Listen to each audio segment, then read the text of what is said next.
the name of the God of all humans, whose mercy is profound, whose kindness is for all times to come. One of the important questions that one is often confronted when one looks at the understanding of Islam, especially with regard to properly following it. The question is it really important that if one is to become a good Muslim, one should actually get indulged deliberately in doing difficult things, in making life tough and problematic, full of problems? The reason why this question confronts us is that we find that there are many Muslims who are known to be devout, known to be very sincere, but they are also the people whose life is seemingly, apparently difficult.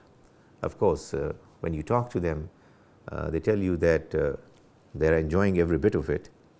and they are extremely satisfied with what is happening, but they don't realize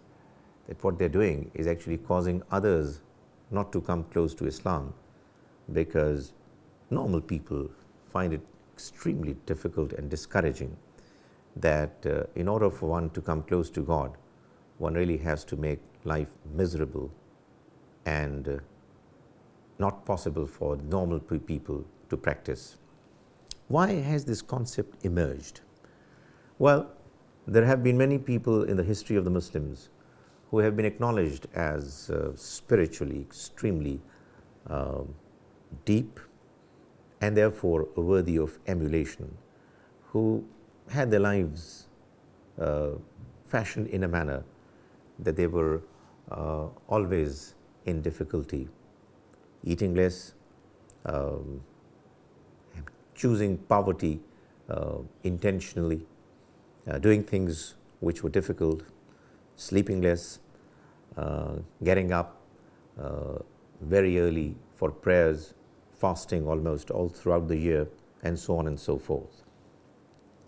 What we find on the contrary, in the statements of the Prophet, in the mention in the Quran, is the fact that Islam is a very balanced message from God. It's a natural message, a natural religion, which is easy, which is attractive, which appeals to human nature.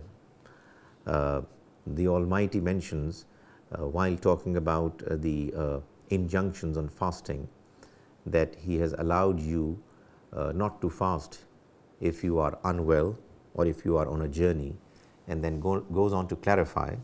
yuridullahu bikumul yusr, God wants ease for you,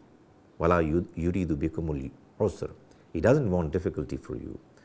The Prophet, may Allah's mercy be on him, is reported to have said that make things easier for others, do not make things difficult for them, and give them good tidings, and do not create an impression which causes them to hate the message. It is also reported that when three of his companions made firm resolves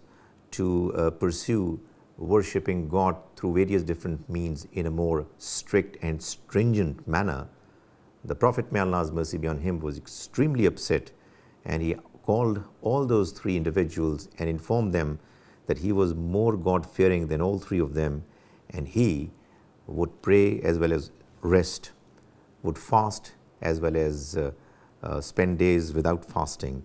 and he got married and had families and children. And if anyone didn't want to follow him, then he was not from amongst him. In other words, he gave this very stern warning to those people who wanted to follow a very strict path in religion, that that path was not a part of the message of Islam that the Prophet, may Allah's mercy be on him, had brought. Also, it seems that at times people read and hear about the fact that the Prophet, may Allah's mercy be on him, spent an extremely difficult and hard life, and they, in their exuberance to follow him, come to the conclusion that they too therefore should follow an extremely hard, difficult life. The fact of the matter is that the occasions that are mentioned in the books of Hadith and Sirah, the life of the Prophet, are the occasions when the circumstances were such that he had to follow a difficult and tough path. For instance, there were occasions during his lifetime when, because of the peculiar nature of the circumstances, he and his household, his family members, did not have at times food to eat properly. And this was because of the difficulty, the trial that he was going through. Otherwise,